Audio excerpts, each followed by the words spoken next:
Welcome back. We're here Friday. I think it's 11 o'clock in the morning Eastern Standard Time. We have some great people ready to ask some great questions. Anything that I say is not meant to give you a diagnosis or replace your medical care. So check with your doctor before taking any of the advice. So that is my disclaimer. Well said, Dr. Berg. Should we go straight to our guest list in the green room? Absolutely. We have quite a few people. We do. First up, we've got a nice gentleman, Randall, from Alberta, and he's got a beautiful fireplace that I cropped out, poor guy, so you can't see what a lovely setting he has. But nevertheless, he's on with us. Welcome to the Dr. Berg Show. Randall, go ahead with your question. Hi, it's a pleasure to be on with you. I've been doing keto and intermittent fasting, actually one meal a day, for about 8 months now, and I've dropped 50 pounds. Went to the doctor, got a full blood workup. He said everything's really fantastic at this point, except for my cholesterol. He said it's quite high, and so I want to know how to deal with that. You know, I just had another person, a good friend of mine, say the exact same thing, and this happens all the time, and maybe I should do more videos on it, but I had him get an advanced lipid profile test. It measures the particle size of the LDL. There's two types of LDL. There's pattern A and pattern B. And you're measuring the small dense versus the large buoyant type of LDL particles, which are basically just the transport mechanism. That's how cholesterol is transported in the body. And so his cholesterol is high, his LDL is high, but his triglycerides were low. He just had it evaluated. His small dense particles are very, very small, just like I see with my wife's, with many other people, and it's completely normal. This happens not often, but it can happen with a lot of people, but it's nothing to worry about. It's not the type of cholesterol that's going to invade the arteries, especially because you're on a low carb diet. But I think the best thing to do is to get that advanced lipid profile. If you need someone to evaluate it, there's a couple people, Ivor Cummins, I think his name is. He does a lot of videos on cholesterol. He might even do evaluations, and there's a couple other guys out there that can do them as well. But yeah, it's definitely an issue if you don't understand it, especially if a doctor doesn't understand it. They're going to go, "Oh my gosh, cholesterol." But it's not the bad type that they might think. Okay. Should I do anything otherwise with my diet? You know, if you're concerned, what you could do, you could just take some purified bile salts to help mobilize more cholesterol from the body. If you're concerned about that, you can take also choline to help the transmission of cholesterol throughout the body, and also vitamin B3. That's a really good one as well. But I wouldn't do anything else, because I think if you were to test and you were to find out it's not the dangerous kind, I think you're safe, and you just want to go along as usual and just make sure your keto is actual healthy version of the keto diet, which I'm assuming it is. But I think I might be slipping. It's getting into winter, and I have some cravings, so I think I'm going to have to pull it back in line. That could also be a problem. That happens, and sometimes it's even good that you can slip to see what happens to your body, so you can go, wow, okay, I already know that's going to happen. Maybe I don't need to do that very often, because if you didn't have any bad effects from that, you might keep doing it. Okay. Hey, thanks for coming on. Great. Thank you. Thanks so much, Randall. We hope all is well up in lovely Alberta. And Dr. Berg, of course, part of the feature of our show is all these great quiz questions. And why don't you knock the first one out to the audience? All right, good. What is the first sign of a calcium deficiency? First sign of a calcium deficiency. First sign of a calcium deficiency. That's the first question. And Steve, I took a whole summer off college, and I went to Alberta with a friend of mine. Beautiful, beautiful place. We visited all the different parts of Canada. Went to Lake Louise, I think it was called, in Banff. Great place, great place. Well, that's great. Well, you certainly are well-traveled, Dr. Berg, and I know you have a real fondness for, however they characterize the up north folks. Interesting little factoid, 50%, more than 50% of the Canadian population is below the border of the United States in terms of a latitude. So I'm always thinking that they're way up at the North Pole with Santa Claus, but many of them are farther south than many of us. So that's just sort of a ignorant, sheltered American viewpoint down here in the South. But anyway, I got to go up there and visit one day. So let's see, what do we have here? How about a question? I have this is from Patricia on YouTube, and she has a UTI and have been diagnosed an antibiotic. What should I be doing to protect my stomach, I guess, because that kills all the flora or something, right, Doc? Well, did she ask because she's taken an antibiotic, or just that she has an infection? No, she said she was actually prescribed an antibiotic, so she's worried about it. Yeah, you want to definitely within the first couple of days, you want to start taking a probiotic, because then you kill off the bacteria, but you don't kill off the friendly yeast, and then you get an overgrowth of yeast. So you want to put that bacteria right back there. If you consume yogurt, you're not going to get any new populations of microbes, believe it or not. They get destroyed. They can create some other benefits, but not flora. You can do kefir. You can do, better yet, fermented vegetables like in sauerkraut. That will give you, that's like a natural probiotic. But just take a good probiotic as well to fortify you and replace that, so you can prevent that overgrowth, because there's so many problems that happen with these antibiotics, like even weight gain. It's an issue. Nasty. We are subjected to so many things. Well, Dr. Berg, it is that time that we acknowledge all of our wonderful viewers and participants and clients around the world.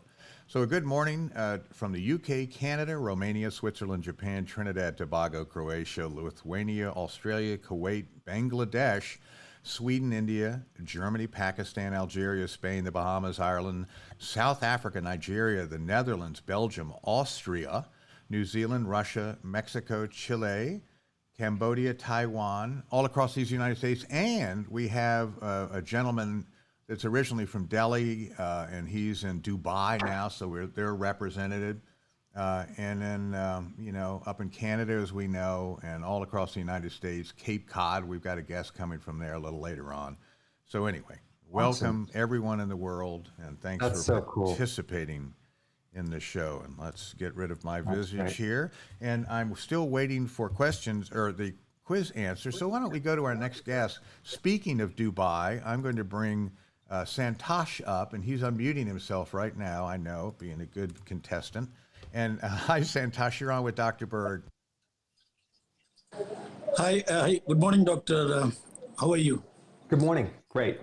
I'm following you from last 3 years, and I was doing LCHF keto from 2018.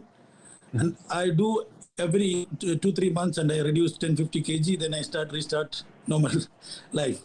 So 18, 19, 20, 21, like every year I do 2-3 months keto life, 2-3-4 months. And cholesterol, liver, everything was okay, perfect, wonderful. But this year, 2 months back, when I start intermittent fasting, I got a feeling like bloating, and for 1 month. So last week I went to doctor. He asked me to check lipase and amylase and kind of thing. So it came back lipase 86 and amylase 146. So doctor told me to take ultrasound. Ultrasound came back normal and fatty liver grade 2. He asked me whether I'm taking too much red meat or not. So I was telling I was doing a keto before. Then now doctor suggested me to take CT for a further checkup. But last week again I went to privately, I checked the lipase. Then it is showing 49. It came back to normal, but amylase is still 146. Is that anything to worry about, or because of LCHF? Well, I think if I'm not mistaken, you do keto several times a year, right? Several months out of the year. You don't do it consistent, right? Yes. Yeah, that's the problem. Is that as soon as you go off keto, you're going to start generating a fatty liver because you're going to do high carbs. You're going to start generating higher liver enzymes potentially. So a real simple solution. This might shock you in this answer, but I think you should just do it to the whole year. That would solve your problems if you just stay consistent with it. Because just kind of like if you did an A1C test, which is an average of 3 months of your blood sugars, and let's say you cheated once a week or did it just partial, it'll actually look really bad because it measures the cumulative average of a period of time. You're going to have to bite the bullet and do keto at least 12 months out of the year. That's what I'm going to recommend. And that will solve your problem. Yeah, I got it. But my cholesterol level, my SGPT, SGOT, everything is normal. And there's no other issues. I'm a healthy person. Right. If your cholesterol was a problem and everything else was good, and you're doing carbohydrates, you really want to look at your triglycerides. If your triglycerides are high, that means you're doing too many carbs right there, because that's the one that is even more important than the cholesterol is the triglycerides, because the carbs convert to triglycerides.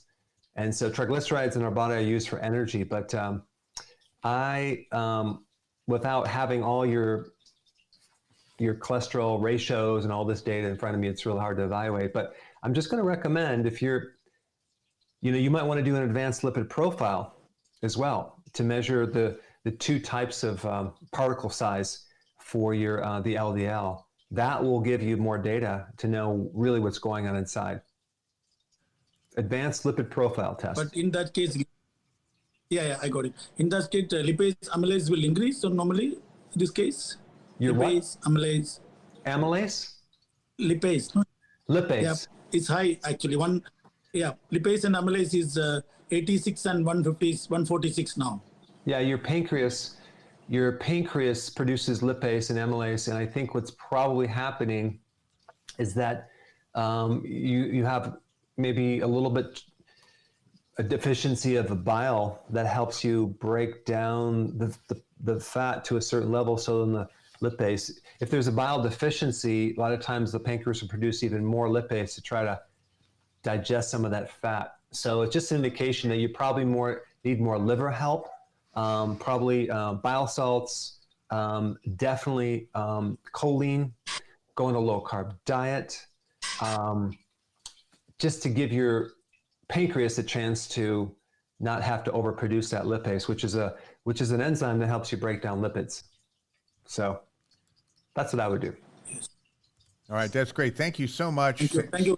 Santosh. And Santosh, by the way, Dr. Berg has officially sentenced you to good health 12 months a year, 12 months out of the year. So congratulations on that. That's terrific. And then also, let's break in with our first quiz answer, and that asked, what is the first sign of a calcium deficiency? Well, the audience, 40% say heart palpitations, 10% say cramping, hate that. Or Charlie horse, also awful. 10% say muscle twitching. 10% say eye twitching. 10% say soft nails. Boy, all over. 10% say headaches. And 10% finally, drum roll, joint or knee pain. All of you are right. But tetany is one of the first symptoms, and one of the second symptoms would be Charlie horses. So tetany is that twitching, that muscle involuntary contraction. Like sometimes you get underneath the left eyelid, sometimes it could be on the arm, and this little quivering contraction. And it doesn't even, sometimes it's fast, sometimes it's slow. But that's one of the first signs of a calcium deficiency. I will be releasing a video this week on the importance of calcium for your immune system, which your neutrophils, which makes up the majority, not the majority, but almost the majority of your white blood cells, are dependent on calcium. And this is why the first sign of maybe getting sick, whether it's bacteria or virus, and you take some calcium, you probably will notice that your immune system does better with that. In fact, I used to give it to my kids all the time, and it would knock out a fever like that because it improves the immune system. So, and there is a relationship, Steve, between calcium and vitamin D, I think, isn't there? There's some connection there too. Well, it's too complicated for me to explain to the audience, but yes, I'm sure it is. Okay. But anyway, by the way, the first question today begs the second question. All right. So what is I'm looking around my camera here. What is the primary cause of a calcium deficiency? So now we're on the next question. What causes a calcium deficiency as the primary cause? Okay, let's see. Let's go to social media. And this one is from YouTube from Lawanda. I've been diagnosed with a mild case of fatty liver disease. Well, it sounds familiar. What steps should I take to reverse it? There's a really good, credible study that has demonstrated that you can reduce 50% of the fat off your liver if you do a low-carb, ketogenic-like diet. So that's the first step, is to go low-carb. The second step is to do intermittent fasting. There's other things you can do as well. You can take choline, purify bile salts. And out of all the food that has the most choline, egg yolks rank at the top of the list.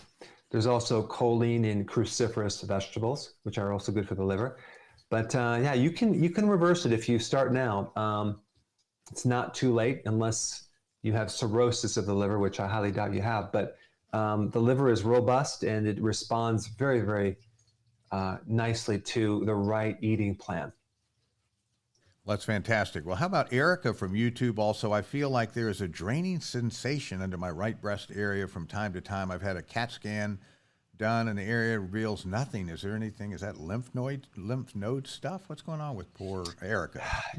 Of course, if you have a symptom like that, without evaluating the person, without having all the information, I would get them right on a keto and intermittent fasting. Now, if they're on those two things, I would also make sure that they're not consuming anything related to estrogen, like soy protein isolates, for example.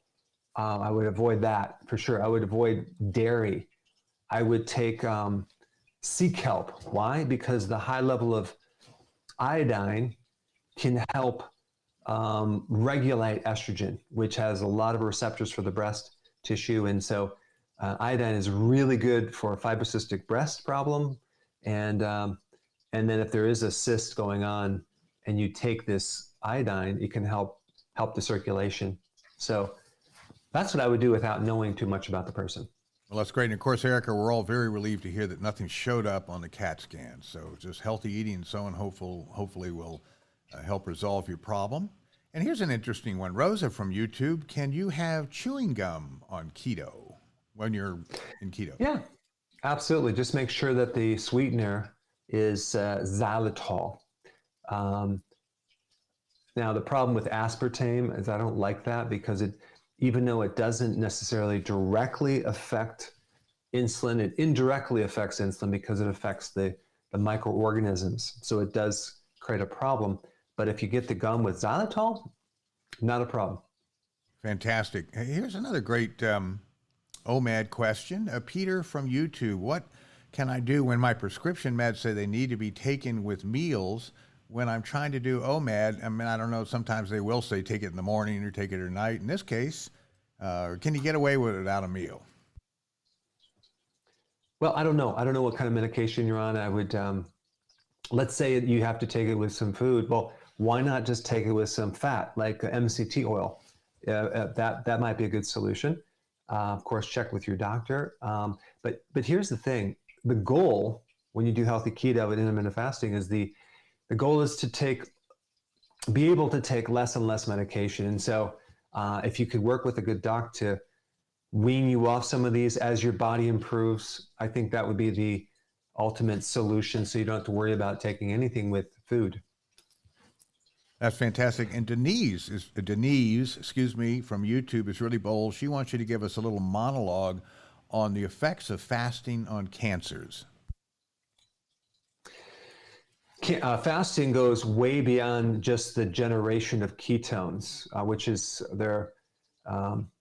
this good in many different ways. But there are all sorts of genetic gene expression type mechanisms that kick on that are anti-cancer. Even the oncogenes, the genes that actually trigger cancer, they get turned off when you fast. So apparently, when you fast and you stop eating, the body goes into this survival mode where the cancer genes kind of go into dormant stage. And so it's a very, very beneficial way to starve off the cancer cells, and as well as create an environment where your antioxidant networks start to go higher. They become really robust. And you're inducing a stress to the body where then the body gets stronger. So your immune system starts generating new stem cells. It starts regrowing. There's two key immune cells, the killer T cell and the cytotoxic killer cell, that are involved in killing tumors and cancer and viruses. And so those actually become stronger as well. So there's all these magical things that happen to your body, especially related to cancer, when you fast. If you can fast on a regular basis, and I'm talking about, like, say, weekly, let's say you had cancer and you could fast 3 days a week, boy, you'd be in good shape. You'd be in really good shape. If you can then do a periodic fasting, which is even longer, let's say once a month, let's say you fast for a week, and you had enough meat on your bones to do the fasting, boy, you would be in really good shape. But fasting is the best thing for cancer that you could do. I should do a more in-depth video on all the genetic things that happen, because if you compare the ketogenic diet versus fasting, as far as health benefits, fasting is way more powerful than the ketogenic diet. Wow. So it goes beyond just ketones. It's not just about the ketones. It's about what your body does when you don't feed it so frequently. And then if you compare that to people that eat frequently, that snack a lot, boy, they have a lot of problems. And that was me included. I used to snack, and I used to recommend it. And it was terrible, terrible torture on your body once you realize what you're doing to yourself. Absolutely. I don't know if it was on one of your videos, Dr. Berg, but someone won the Nobel Prize for the discovery of autophagy through fasting. So it's a very mainstream, noted, amazing remedy for bodies, and I guess that's the way we should be sort of eating. You're supposed to chase your lunch. You don't swing the refrigerator open. In our historic setting. So. And I do, I've fasted a few times, and you've egged me on, and I love it, and I feel terrific. I don't know what health benefits it's done other than I feel relaxed. And then, of course, I'm on OMAD every day, and I really, really enjoy that, and I feel calmer, and just, I guess that's blood sugar, and it's just less of a hassle. Yeah, your mood, your cognitive function, both greatly improve when you do fasting. And you mentioned a good point, the autophagy, which is the condition. It's not a thing. Well, it's a condition. It's not something that you can necessarily, it's not a physical thing. It's a condition where your body then gets into where it starts to recycle and old damaged proteins, which happen to be involved in old damaged mitochondria, which actually causes a normal cell to convert into a cancer cell. And so autophagy is an amazing benefit that occurs with fasting, that you start getting younger as you get older. So it's really cool. Sign me up. So Ryan from YouTube, and this concerns me too, I love caffeine. Does caffeine lower microbiome bacteria or function? I think it does depending on how much you consume of it. It definitely wears out your adrenal glands. It affects sleep. But as far as the microbiome, I think it depends on how much you consume. I don't have the statistics on that, but I always recommend, Steve, just having 1 cup in the morning of coffee. Yep. And then maybe do another type of beverage that is maybe tea or something that doesn't have all the caffeine. All right, that's a great course, and I am pruning back. Or a shot of whiskey. That's right, a little vodka in the coffee. So let's go to the quiz question, our next one, quiz question number 2 for the day, also on calcium, and it asks, what is the primary cause of calcium deficiency? And our audience has come back, 55% say too much sugar or carbs, 40% say elevated insulin levels, and a measly 5% say stress. Okay, the answer is low vitamin D. It's a vitamin D deficiency, which the majority of the population has, and that's what creates the deficiency of calcium, because vitamin D helps the absorption of calcium in the small intestine into the blood by a conversion factor of 20x, 20 times.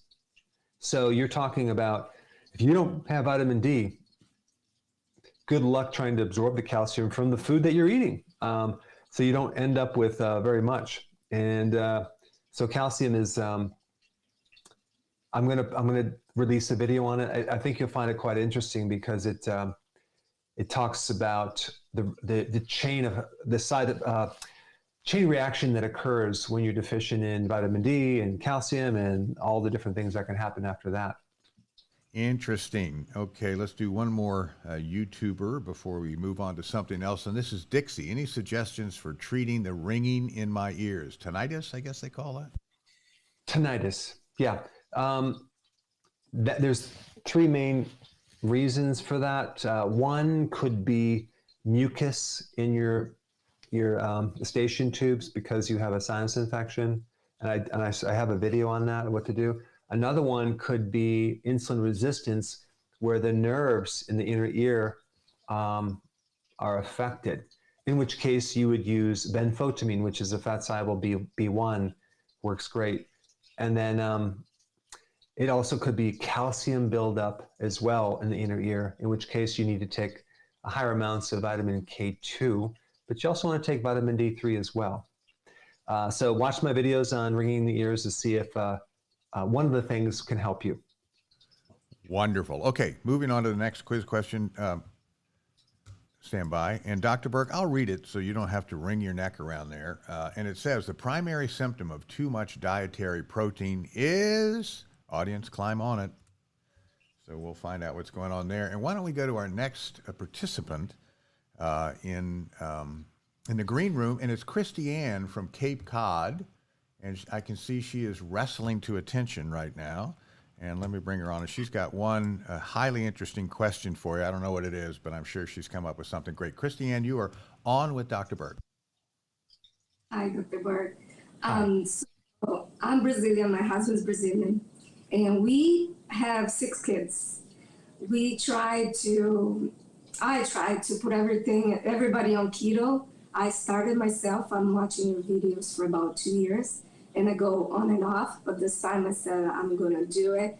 So I tried to do the whole family. I'm pregnant with number 7, but it was a disaster. I couldn't do it. So I know you said you have kids, and I'm watching a lot of your videos. I did a membership, but I don't know how to get all that together. There's a really simple solution. All you have to do is you have to start over again, and then have 6 more kids. Keep them as they're smaller.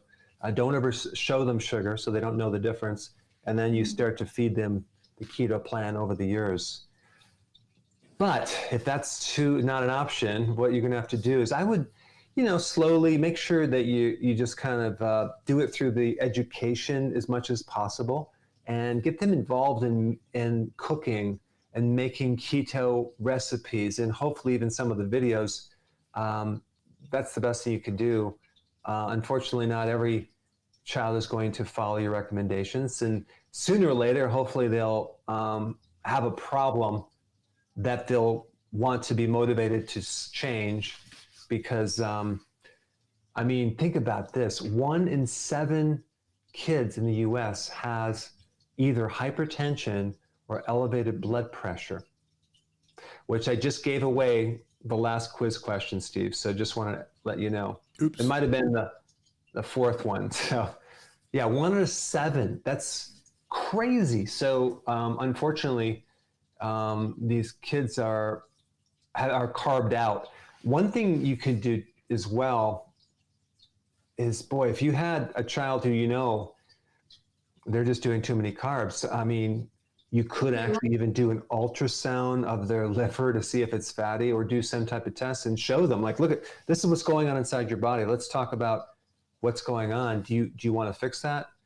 And really educate them, because and there's some great sugar demonstrations that you can do. I've done some older videos that make it kind of fascinating, because they don't even have the judgment yet to differentiate. So it's a difficult situation. I mean, one way is just to replace all the junk food with keto-friendly junk food. Another option is just to not even have in the house. So then they're forced to go to the neighbor's house, which hopefully they don't do that. But the good thing is, at least they don't have carbs in the school system, so you don't have to worry about them eating carbs in the school system. So, sure, terrific. Sense of humor. Like you just said about snack, that's them.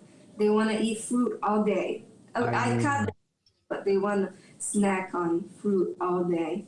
So maybe not have it in the house. I was like one of your children. And you couldn't tell me otherwise until I reached, I think, 28 years old, which was 2 years ago. And I tell you, you have to just, sometimes it has to be from them somehow. So the best thing is to, you don't want to be a food Nazi, but you want to just encourage them with education to the point where they finally make this shift. But I did find, Steve, that forcing them doesn't really work more than about a day to eat healthy. Terrible. Well, the refrigerator is always there and luring them forward. It's a terrible thing. Maybe you can have them snack on celery or celery and peanut butter. But I feel your pain, and it's just one of those things. You have to get really creative and think of a lot of different ideas and keep trying until you're successful. But it is a problem, believe me. Yeah. Thank you. Thank you, Christiane, and congratulations on your burgeoning family, number 7. That's fantastic. So just feed them Brussels sprouts and everything will be fine. Oh yeah, number 7. Just make sure that number 7, like, you just don't allow them to have carbohydrates even in the house. I have a granddaughter, Lucy, who doesn't do any of the refined carbs, and so she's super healthy. And I think the key was just not giving in like a lot of parents do at different parties and have the sugar and this and that, and all of a sudden they get used to it. So yeah, it's possible if you start early enough. Thanks. That's wonderful. Thanks, Christiane. Enjoy Cape Cod, too. What a beautiful place that is. Okay, let's go back to the quiz questions. And the last one asked, the primary symptom of too much dietary protein is, and the audience responded, 68% say elevated insulin levels, 22% say indigestion or constipation, and the final 10% say fatigue. This is an interesting answer. It's gastrointestinal malaise. Now, do you know what that means, Steve? Well, it sounds like gastrointestinal malaise. Well, it sounds like fatigue somehow. It's the sensation that something is not right in your gut. Like something just like, I don't feel well in my gut. It's the absence of wellness. That's the sensation. That means you had too much protein. Interesting. Yeah. Well, that's interesting, folks. Yeah. And stay tuned for that video as well. Also, one symptom of too much protein is you feel frustrated. You have like these kind of like not satisfied, frustrated, but you don't have a reason for that. It's just it kind of throws off your mojo. And so just stay tuned for that video, because I'll give you more on that. It's so interesting that you say malaise. So if you're constipated or your stomach hurts, the rest of the organs just sort of usually sit there sort of silently and you don't feel them or anything. But it's really true. Your GI tract, if there's something wrong, you're just not right. And Yeah, right. it just Right. that's You just interesting to call it it's malaise. something. If there is a connection between your gut and your brain, and it's called the vagus nerve. And so what's going on down here is happening up here. So it's a feeling of unwellness. Yeah, that's Unwellness. perfectly stated. Don't know what it is, but I ain't feeling good. So, by the way, I want to tease the audience that Dr. Berg has an announcement. We're going to save a few minutes at the end for our international, customers and viewers and so on. So stay tuned for that, and that'll come right after our list of all the new great videos that are coming up.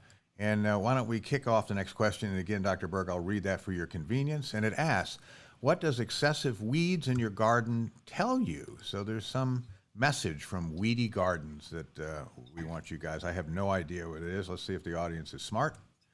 And then let's see. Let's go back to some questions on YouTube. Just a minute. Okay, so speaking of the gut, King RKP, what an interesting name, from YouTube. I have bloating issues with constipation, belching, palpitations. What on earth is going on with poor King? Well, belching is a indication that there's something going on with the gallbladder / liver. So there could be some congestion with that. And, it's so almost impossible to evaluate someone without having enough data.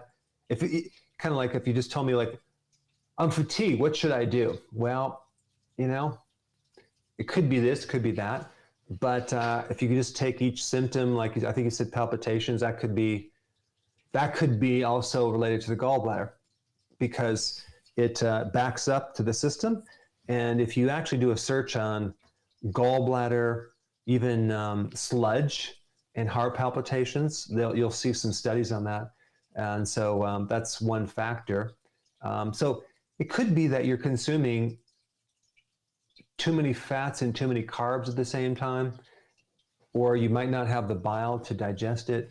So it could be one of those. So one thing you could do is, if you want to rule out the gallbladder, and this might be kind of new to some people, but if you're just to massage around the gallbladder and just to get it to drain a little bit better, and then see if you feel better, see if that symptom goes away.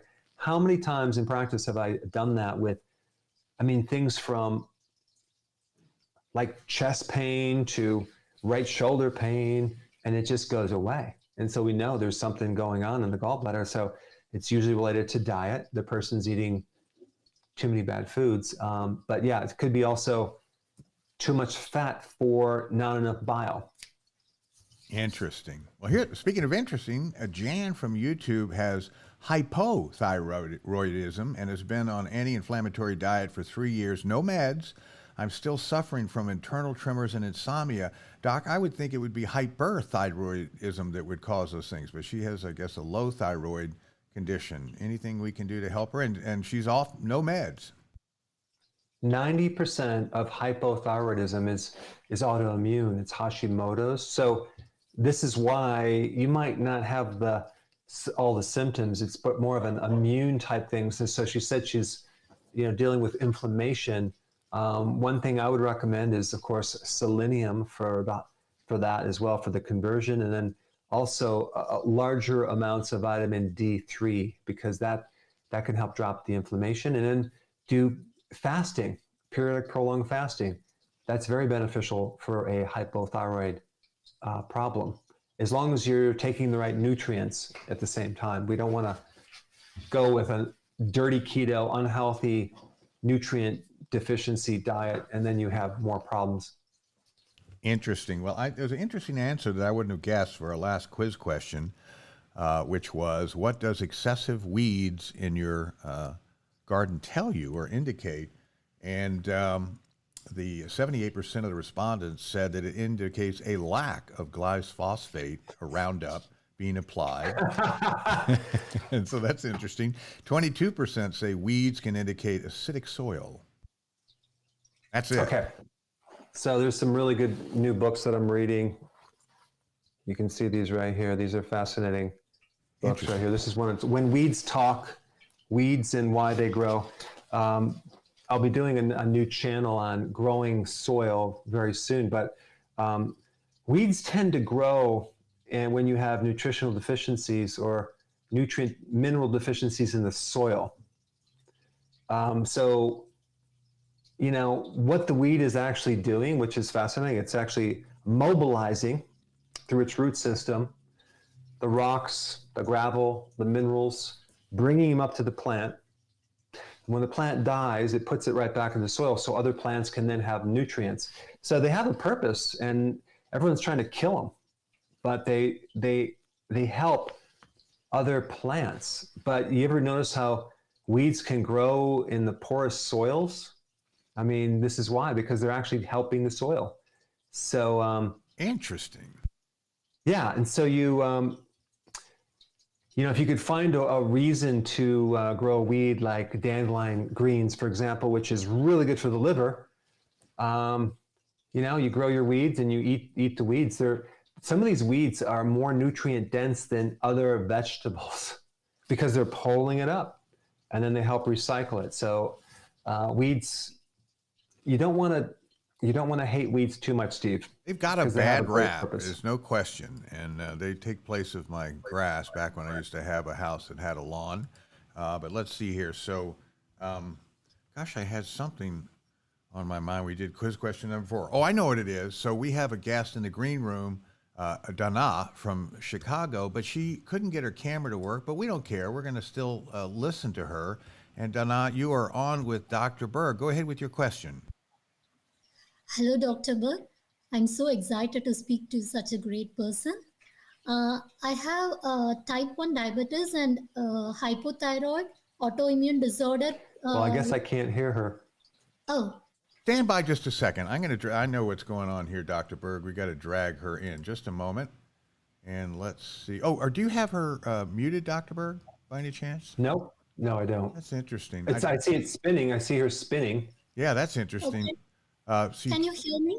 No, unfortunately, Dr. Berg can't hear you. But I tell you what, why don't you give me a quick summary of your question, and I'm going to tell it to him. What's going on with you, Donna? Say that once more real quick. I have type 1 diabetes and hypothyroid autoimmune disorder for 8 years. And I'm following low carb keto diet for 5 years and strict intermittent fasting keto the last 1 year. My cholesterol level last year when I was following low carb diet was 245, but now it is 342, the total cholesterol. But my triglyceride HDL ratios are good, very good. And only LDL is high, but I know I have watched a lot of videos of Dr. Berg about small density LDL. But the problem is, as I'm having autoimmune disorder, will my inflammation cause LDL, high level of LDL a problem? That's what my question is about. Okay, let me see if I can recap that. So Dana has an autoimmune deficiency, and she's worried that it might be affecting her cholesterol level, if I've read her right. Is that possible, Dr. Berg? What's the correlation there? Sure, it can. With autoimmune diseases, you have an immune problem. You have a lot of inflammation, and depending on what's happening, it could be if it's inflammation in the liver, that can greatly affect your cholesterol levels. The main thing, if you're concerned about cholesterol, is to do keto and do fasting at the same time. Some additional things that are really good is vitamin B3. That's a good one. And choline, as well as purified bile salts. All those are really good. But the vitamin D and the bile salts are essential for autoimmune diseases because even bile salts can activate the vitamin D receptor without even having vitamin D there. So it can actually make the body think that there's vitamin D when there's really not.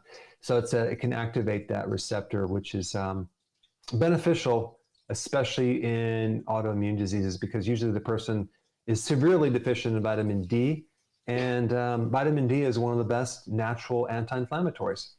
But you need at least 10,000 IUs.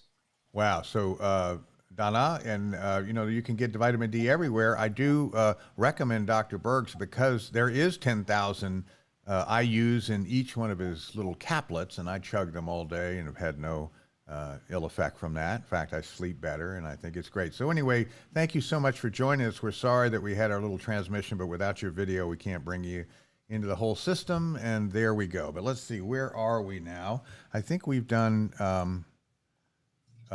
did we? No, I don't think we put this one up yet. Let's see. True or false, can blue light from your devices cause sweet cravings late at night? I don't recall reading that. Can blue light, I guess, from like your phone, that's blue light, or a flat screen TV puts out, high Kelvin light. Yeah, iPad, that's, as a videographer, we deal in Kelvin, and 5,500 Kelvin is like daylight, and that's what's streaming out of your TV and so on, instead of a mellow little candlelight or something. So that's interesting, but once again, I've been blabbing away and probably forgot the question. Once again, can blue light from your devices cause sweet cravings late at night? So dig on that, audience. And let's see, Terry from YouTube, Doctor, what are your thoughts on Epstein-Barr virus? What would you do to address this condition? A lot of people have it, and what happens, usually it's a part of mono, or the kissing, I guess it's a kissing virus. You get it through kissing someone, but what happens is it goes into remission, okay, and then it kind of comes out later in life as a fatigue, as chronic fatigue syndrome. So Epstein-Barr virus, as long as you stay healthy, you're good. So you have nothing to worry about. But as soon as you get unhealthy, you get older, you get stressed out, that's when it kind of comes out of remission and kicks you in the butt. And probably the biggest trigger is stress. So you just have to do whatever you can to lower that stress, because stress is the activator of that darn virus, and it just comes out of remission in a form that's not an infection sometimes, but just in a form that is, you feel lethargic, you feel tired, you have flu-like symptoms, you get achy, because these viruses go into a latent or dormant stage, and then they kind of come out of remission and kind of kick you when you're down. I remember I had a patient once who came in, and she had this virus that she was going through a lot of stress, and it just kept coming out with stress. She'd handle the stress and it would go way back and forth. And so that was a situation. So that's a perfect example. Wow, that's something else. Well, we have Alma, who's been waiting very patiently.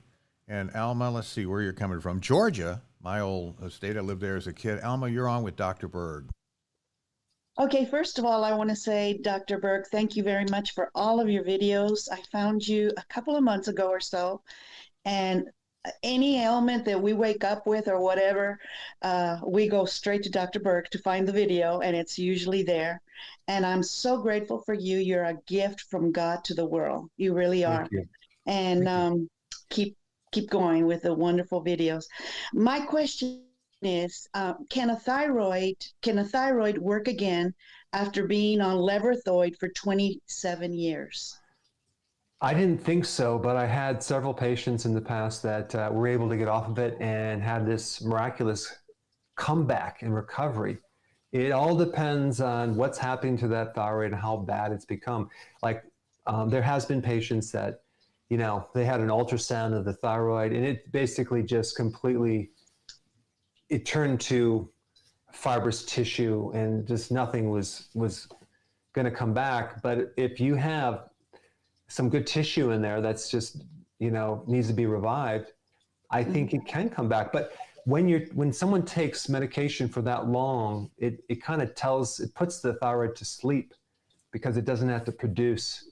So I think it's important to try and see if you can revive it, and do what you can and support it with the nutrition and iodine, and then a good thing that I always recommend, especially for any autoimmune problems with the thyroid, is a product, you can find it online from Standard Process. It's called Thyrotrophin PMG, if you can find it. And you take one of those before bed. And the way it works is that you're taking a thyroid extract of an actual thyroid gland, and it goes of an animal's, and you take it, goes in the stomach. And so if you have natural tissue antibodies for your own thyroid because it's autoimmune. Those antibodies start attacking this decoy in your stomach and leave your own thyroid alone. And then so you don't have this immune reaction constantly with the thyroid. And that's a really good strategy that Dr. Royal Lee discovered back in the 40s. So it's called thyrotrophin PMG, one before bed. Trophin. Okay, PNG. And where do I find that? Do you have that? I don't have it. You can do a search online. Maybe Amazon has it, thyrotrophin PMG. And if you absolutely can't find it, find a doctor in your area that specializes in standard process products. Okay. So you can find someone, and they usually have a list, and then you could work with them because they usually have it in stock. Okay, so if I find it on Amazon or somewhere, what is the milligrams that I must take on that? You just don't even worry about that. Just take one before bed. One before bed. Yep. Take one before bed for 3 months. Okay. Thank you, Dr. Berg. God bless you. You're welcome. That's great. Well, Alma, you got your marching orders. That's just fantastic. And we have our final quiz question, the answer to it. And I would remind the audience that the audience ever gets everything, all questions 100% right throughout. Each participant gets $1 million. But in the meantime, we haven't met that threshold yet. So let's see. The question asked, and that's from me, by the way. I won't put Dr. Berg on the spot. So I hope you take IOUs. True, false, can blue light from your devices cause sweet cravings late at night? And the audience did not have a 100% consistent answer. 85% said yes, 15% say no. Who's right? It's true. It's true because the blue light, think about it. The blue light throws off, it hits the retina, right? And it throws off the signals that go in the brain to the suprachiasmatic nuclei, the little clock in your brain that controls the circadian rhythms that affects melatonin and serotonin. And so it's going to affect your sleep cycles. And then your cortisol is going to go up. And that is going to mobilize sugar. And it's kind of like you're eating sugar from when you're just getting this light. So if you're sitting there in front of a computer for an hour or something, you may find that, wow, I was fine. Now I have these sugar cravings. Why is that? It's the blue light. So there are natural things on your computer that you can get a filter. There's like an app I think it's even on your cell phone. You get this app that filters out the blue light. It does. iOS has that. There's glasses you can wear. There's all sorts of things, or you can just not be exposed to this blue light. And that way, because if you're like there's people that have no sugar in the diet now, but they still have cravings. And I'm like, okay, must be something else. And then you find out they're on the computer 24 hours a day. And so that is the reason. Interesting. Okay, to wrap up our online guests here, we've got Chloe, and Chloe is from San Diego, if I remember that right. And Chloe, you are on with Dr. Berg. Hello, Dr. Berg. Can you hear me okay? Perfectly. Okay. So I have a few problems. I have fatty liver and PCOS, and recently I have my A1C at 6.3. Mm-hmm. So I want to jumpstart and want to go right into keto OMAD for the benefits. So I'm just wondering, do you have any modification because of my fatty liver, or any recommendations you have for me? I think you're really smart of doing this because you're gonna see, based on some studies that show that 50% of your fat on your liver will go away within 14 days, which is really cool. I would make sure that you include enough cruciferous vegetables through the week. I would make sure that you have a big salad, a real big one each day. I would also probably take some bile salts, a gallbladder formula to help mobilize that fat as it comes off the liver. And then, of course, do the intermittent fasting. And that's it. That should be enough to really help you resolve this. The PCOS is really a high insulin situation. The fatty liver is really a high insulin situation. So what you're doing is attacking the source of the problem, and you can kill two birds with one stone. So you're saying it's okay if I just go right into OMAD and Jump right in. That's what I would do. I would rip the Band-Aid, forget the gradual, just jump right in and do it, because within a few days, you're going to be adapted, and then you're going to feel great. And you're going to see great results in your liver after a couple of months. And then the A1C will come down if you're consistent. It will come down. Then you're in the safe zone, because you don't want that A1C going higher, because it predicts prediabetes. It creates metabolic syndrome, high blood pressure. There's a whole other bunch of symptoms that you want to just completely avoid. But I think you're doing the right thing. okay, so with my fatty liver, I know you recommend like choline and all the other stuff. So is it okay if I take them all at once? Yeah, not a problem. Okay. All right. Thank you so much. Okay, You're welcome. thank Good you, luck. Chloe. Enjoy the beautiful weather down there in San Diego. And I tell you what, we've got upcoming videos, but don't leave, audience, because right after that, we've got the exciting announcement. And let's see, Dr. Berg, can you see that? Can you read that for the audience? Let me just see if I could see that. Yes, upcoming videos. Well, I tell you what, Steve, let's see. We have zinc absorption basics. Good luck trying to get your vitamin D from foods. The most common cause of hair loss. How does NAC work? And let me just give you some other ones, okay? The main, all the symptoms of excessive protein in your diet. How much fat do you need to eat when you start keto and when you get done with keto as your maintenance? Importance of calcium for the immunity. And then also the importance of zinc for your muscles. Very important. The majority of the zinc is in your muscles for a reason. And also why zinc controls all of the key hormones in your body. And then also 98% of sleep apnea cases have a vitamin D deficiency. And why is that? What can they do about it? It's going to be a really important topic if you have sleep apnea, which is, well,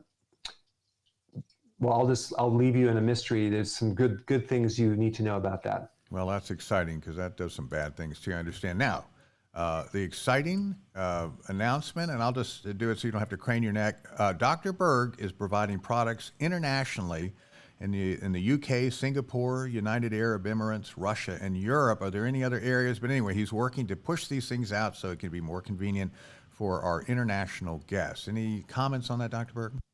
We're going to put some links down below. So if you're in another country, now you can order them very close, so you don't have to order them from America, which is going to be helpful. I thought you were going to say something else, Steve. I thought you were going to say, Dr. Berg just got a new pet.